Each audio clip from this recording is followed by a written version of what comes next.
weltare ɓiɓɓe fulɓe andu diine maɗa fedde heblo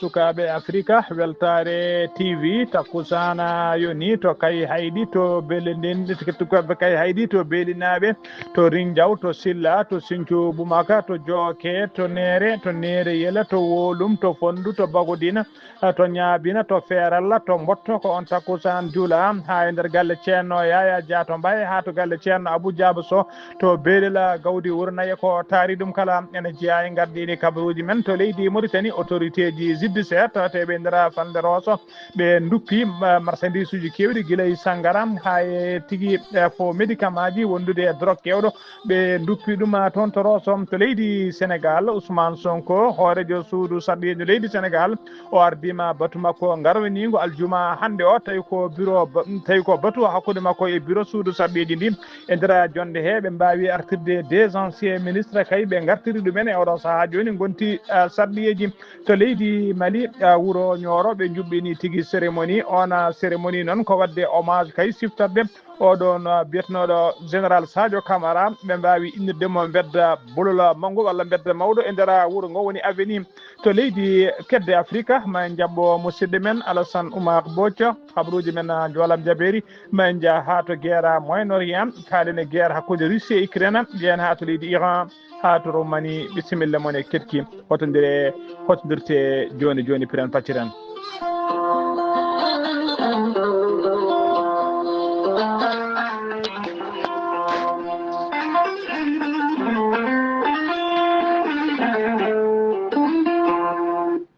أعوذ بالله من الشيطان الرجيم الذين إذا أصابتهم مصيبة قالوا إنا لله وإنا إليه راجعون Sadaqallahu al-azim batake jam gondaɗo hono Alassane Oumar Bothio gorko mo Sara Ndogu je correspondant jayde men e kala saha omo tintina omo habra dendagal bandiraɓe omo fecca min sunare jaltugol aduna goto e jinnaɓe mabɓe biyetenoɗo Moussa Oumar Bothio noon koye hagna subaka hande wendoga hande o yalti aduna to Nouakchott ko kikiɗe hande o noon e oɗo saha joni eɓena goskina lawol walla ni taw yettima ko kikiɗe hande o caggal juulal takkusan kay o wirite toon to saare gonga nde Sara Ndogu eɗen pecca sunare men noon e tigui eɗen e dendagal Sara Ndogu naaɓe dendagal Mbolo naaɓe Halayɓe naaɓe no didonno ha tengti noon eɗen pecca sunare men e biyeteno e pecca sunare men e kay hono biyeteɗo Fama Hadja ko tigui ko ɓi duttiɗo wondude Mamadou Moussa Bothio on ko ɓi duttiɗo wondude Mokhtar Ousmane Bothio ko isuma duttiɗo e dendagal ɓesum makko e Sara Ndogu naaɓe kala eɗen pecca mabɓe sunare nde mbitande Allah yurmotomo yaafoma harnamo aljanna kanko e dendagal mayɓe julɓe kala allahumma amina holi jaltina ɗoye mayola gongotun wata eni yamdane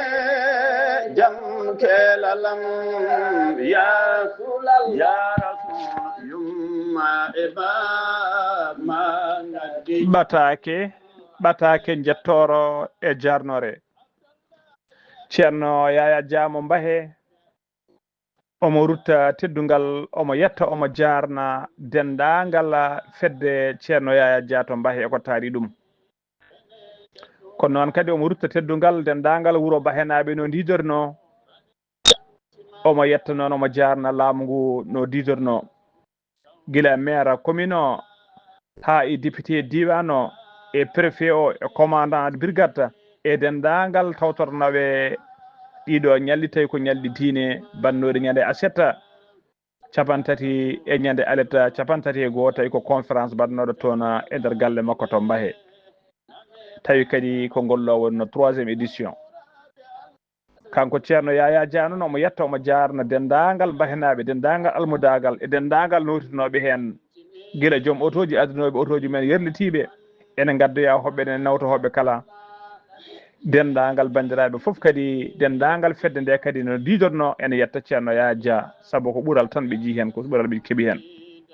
ɗum noon eɓe mbiya tan enen fof kadi eɗen ndenta eɗen mbiya yo Allah rokku en tawtorede oɗo saaha mo wuuri taw eɗen ɓeydi e diine ustaki allahuma amina وهاجي جمم يا رسول بلي متي في تانم اجو دمي غندلم نبي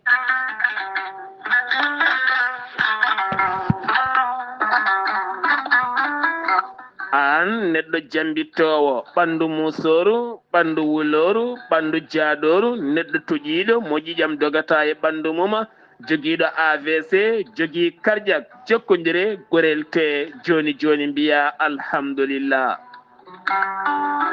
gorel te ko haako moƴƴo iwru ko to koridinoro ari ko wallude e safrude ha moni kala yiito hen hoore muɗuma a neɗɗo toƴiɗo yahata juma yahata jama ɓandu musoru koyɗi musoje keceji musoje joguiɗo AVC jogui cardiaque yogay ñabbuji goɗɗi kala sa jokkodire gorel te joni joni jiitoɗa hen hoore maɗa gorel te ko haako moƴƴo iwru ko to koridinoro ala rewam ala effet a yittat ko jamireɗa mbaɗa hen aɗa yara aɗa yiito cellal ɓandu maɗa sa yiɗi jokkodirde e gorel te jahata koto site mabɓe internet a mbaɗa www.gorelte.com ma janggan hoore maɗa kala ko gorel te safrata kala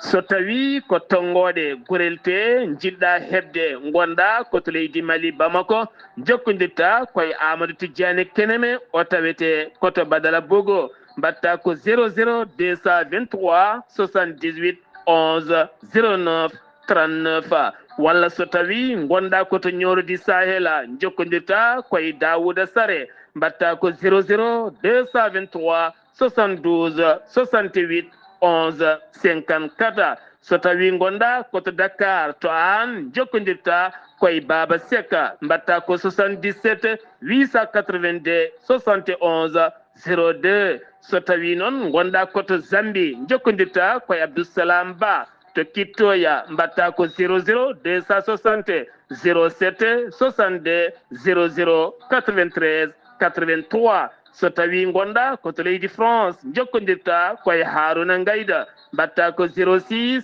50 99 64 43 so tawi koto États-Unis de Amérique gonda jokkodirta koye Abousso Kawral Fouta Business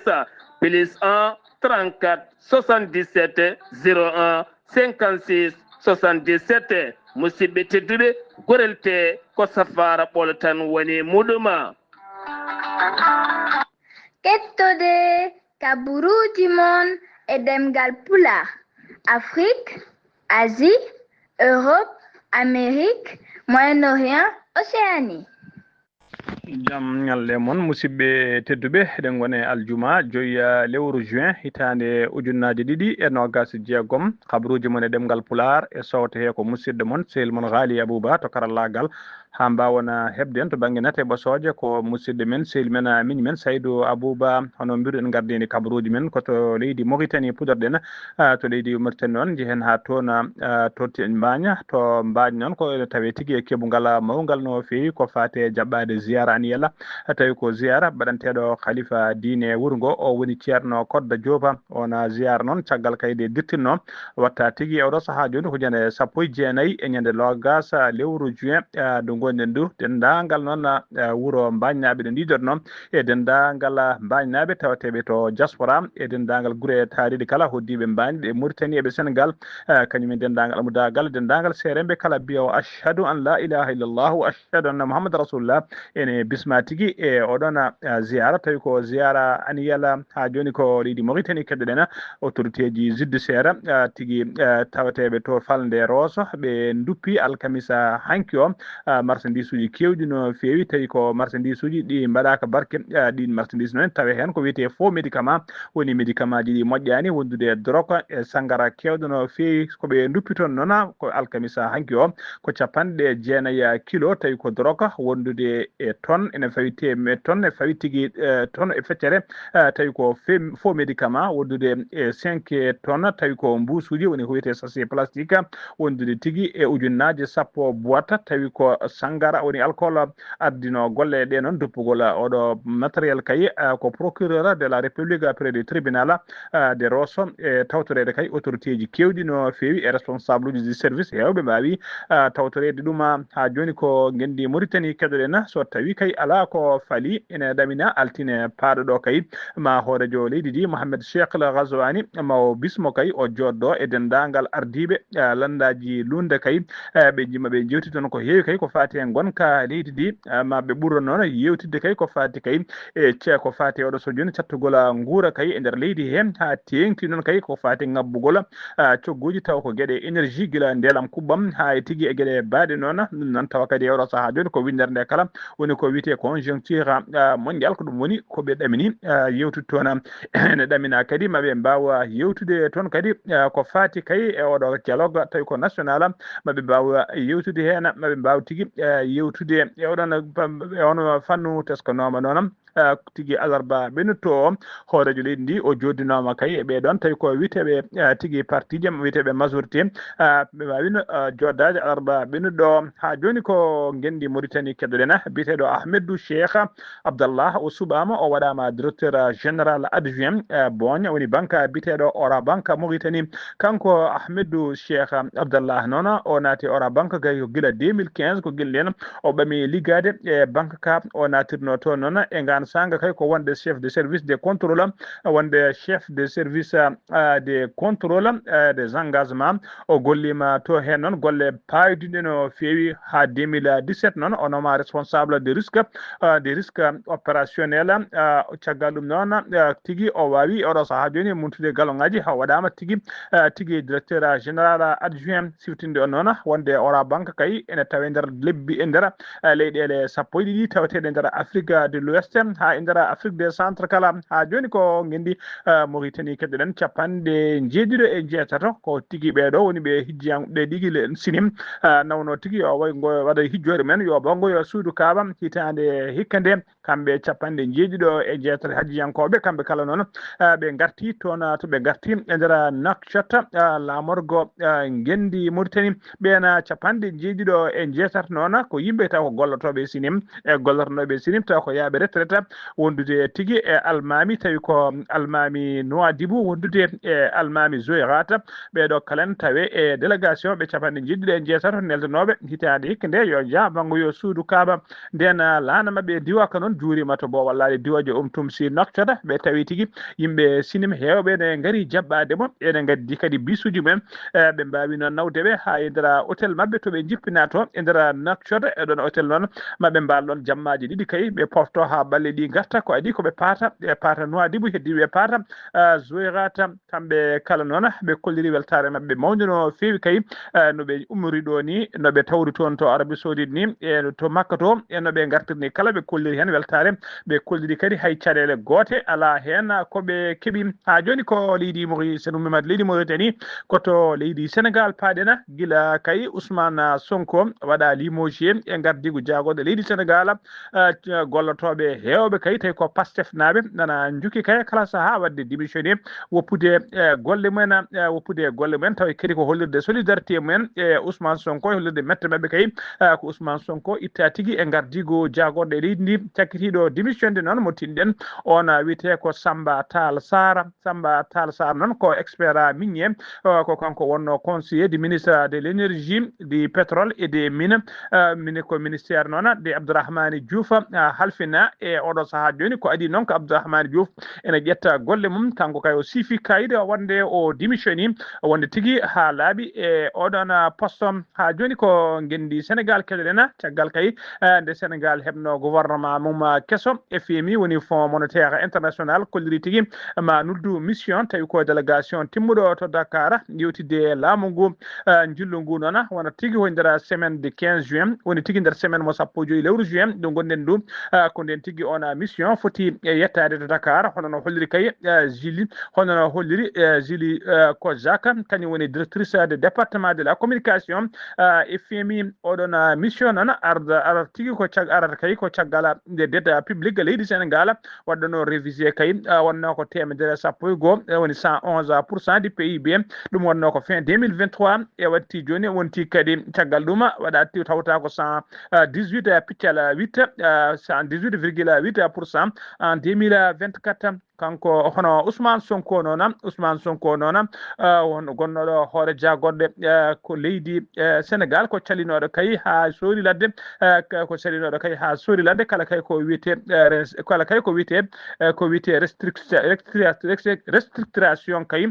ko fati e detta leydi ndi ko calino ɗum kanko Ousmane Sonko kadi holiri wonde o haaldi Bassirou Diomaye Faye hoorejo leydi ndi wi meeɗa jogade miijo kay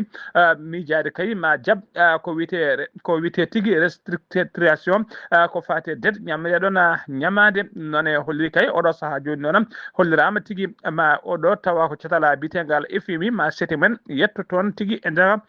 leydi Sénégal e oɗo saaha ko noon ko Ousmane Sonko kañum tigi woni hoorejo suudu sarɗiyeɗe no leydi Sénégal so tawi kay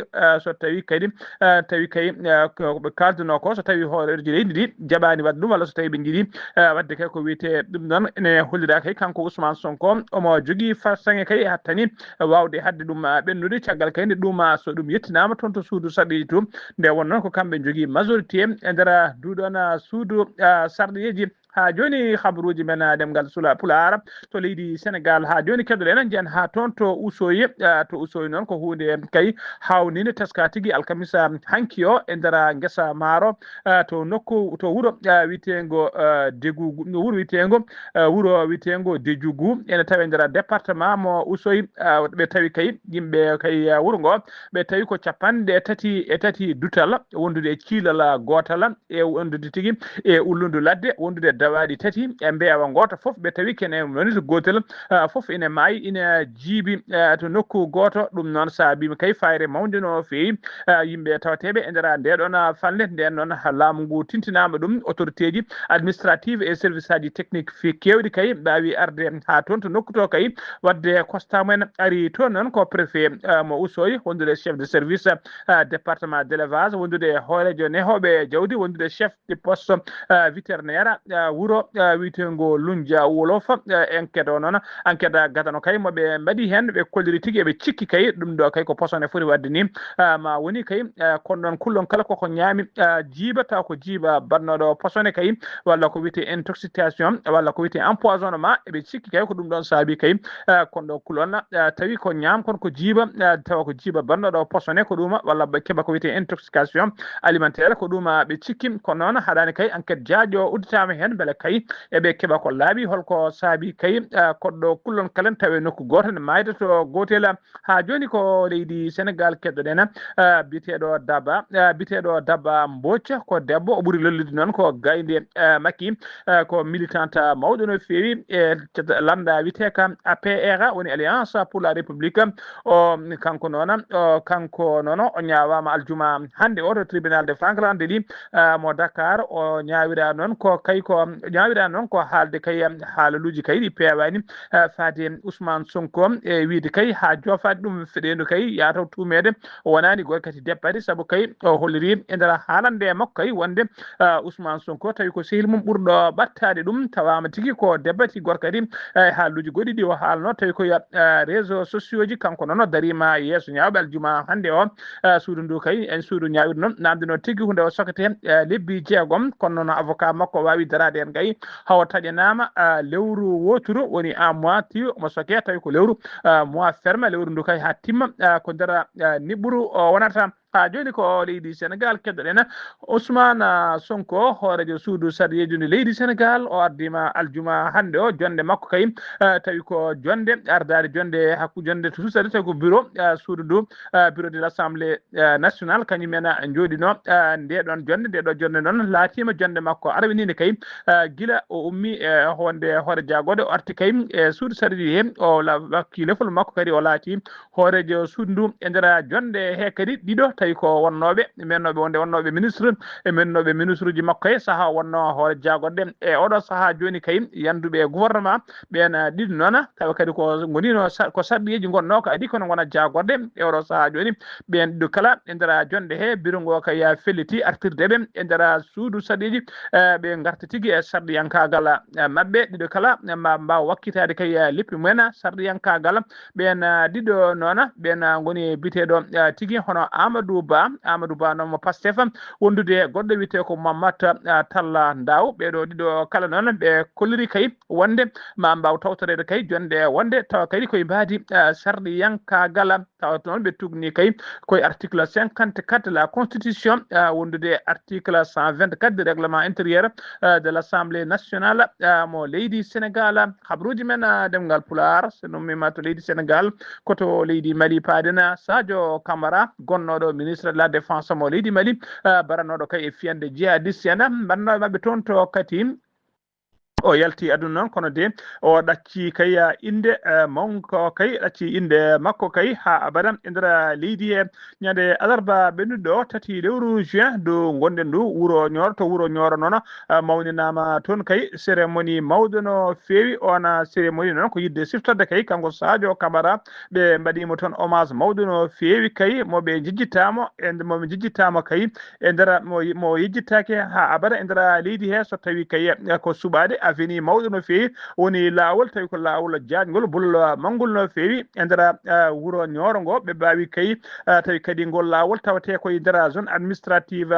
wuro ngo innirama aveni Sadio Camara ɓe aafi hen tableau mawɗo no feewi cérémonie noon waɗi tigui koye yesso yimɓe hewɓe no feewi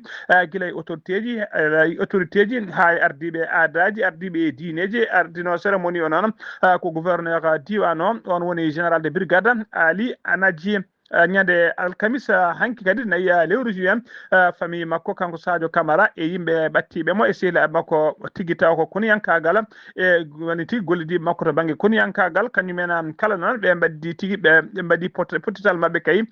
to kati Mali Bougou to kati Mali Bougou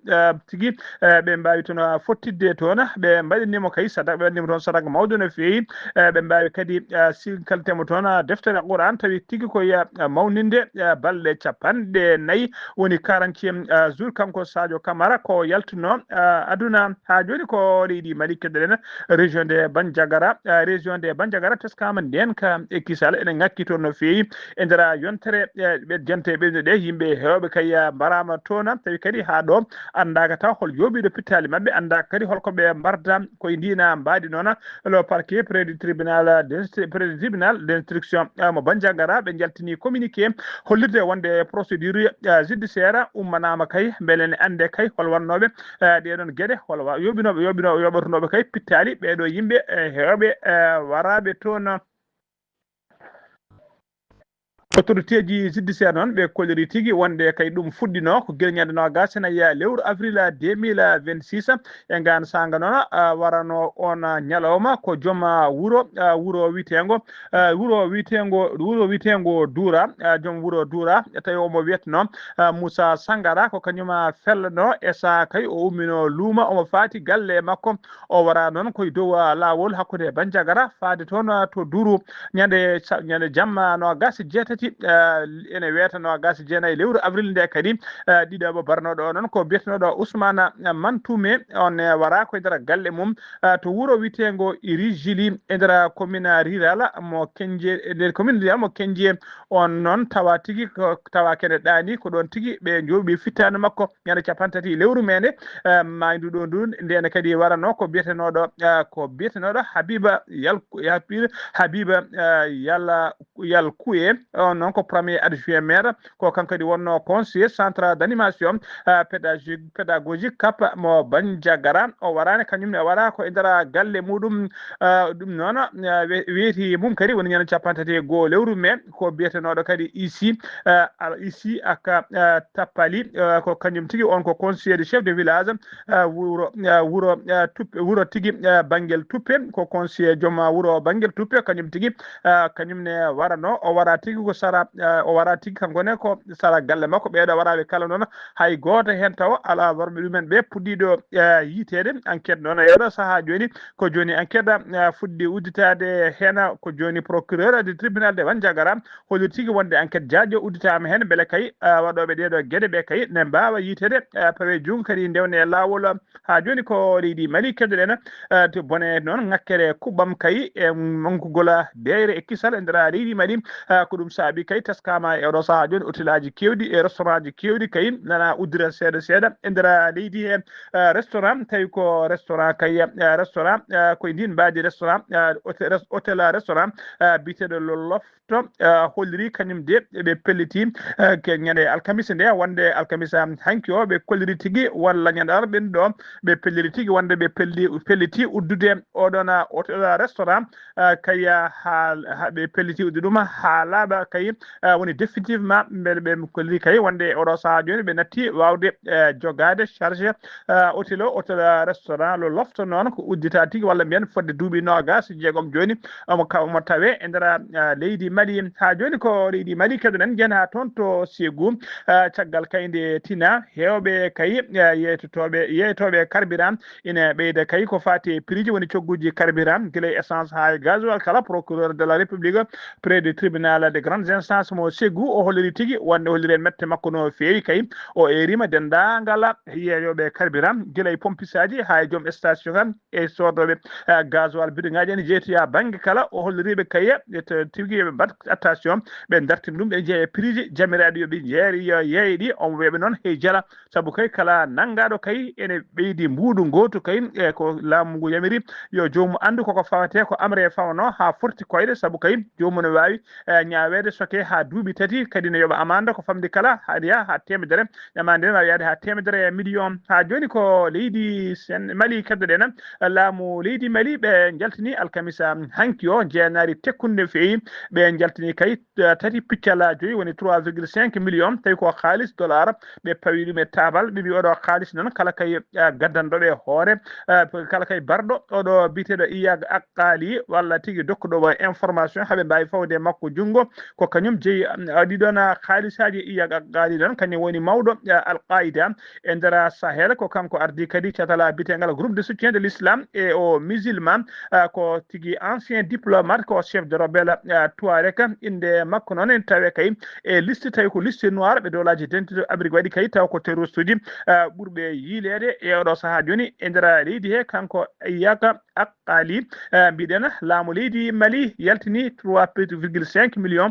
tawi ko haalis dollar kala kay barɗomo walla kolluɗo wardete ko kañum jeeyi ɗeɗon koppereje ha joni habaruji men demgal Pulaar sen ummima toon to leydi Mali jabboɗen ko musidɗo men sehil men Alassane Oumar Mbodj gorko mo Sara Dogo Alassane Oumar Mbodj a salminama juurama en calmitima gali Aboubacry ceerno denagal hettiya koɓe Ayawu TV kam rewmi ɓurtewtude e dongal Afrique ñalawma hande o pour ɗo ko leydi Mali to nde ñande tati lewru korse ujunere nogas e joggom fawde kadi tawa ko tension ngaji kono gontoon ɗi ɓe mbawi kadi jertinde wonande kono yimɓeɓe e wonde oɗo arrêté taw ko interministériel wonande kadi hadde ɗino motoji wadde kadi ya garta e wonande ɗen nokkuji e wona kadi nder kadi taw ko leydi ndi wona kadi ko ɗo pellital ko ƴettingal ko gam wawde kadi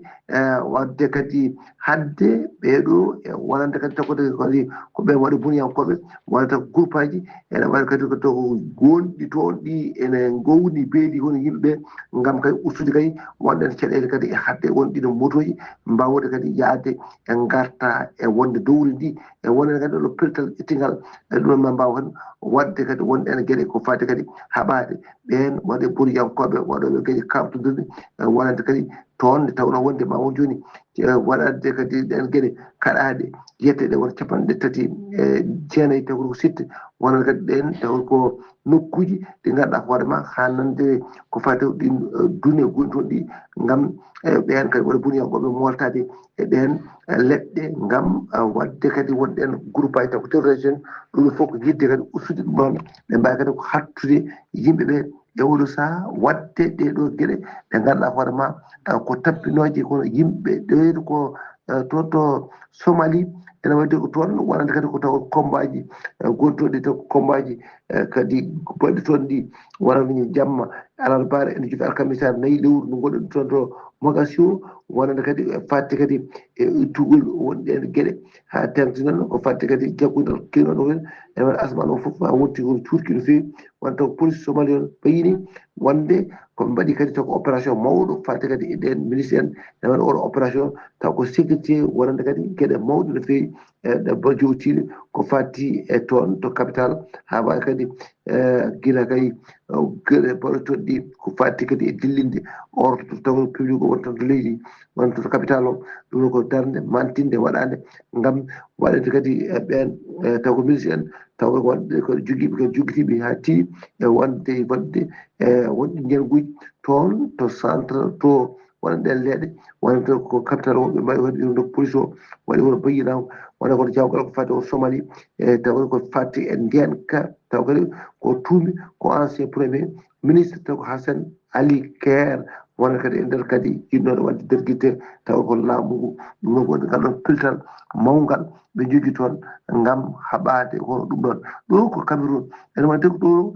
ko lundiyanke Maurice kanko bayini e wadde wawi won yiide to conseil constitutionnel mabɓe ɗon wiide wonde kadi ɓe gonanani wonde kadi ouro provocation taw ko mandat wonata conseil municipaux ji taw ko décret taw ko gaddi ɗo wona leydi oyde kamɓe noon koye on ɓe kadi e nden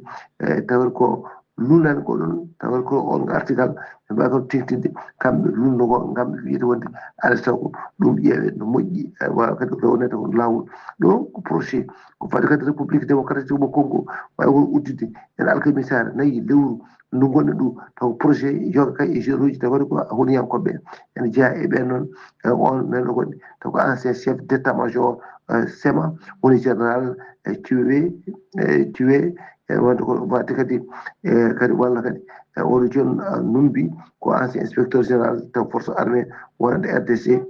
FARDC o ñalawma tawat ko hanki ko dowɗo kono noon ene wonde kadi guilay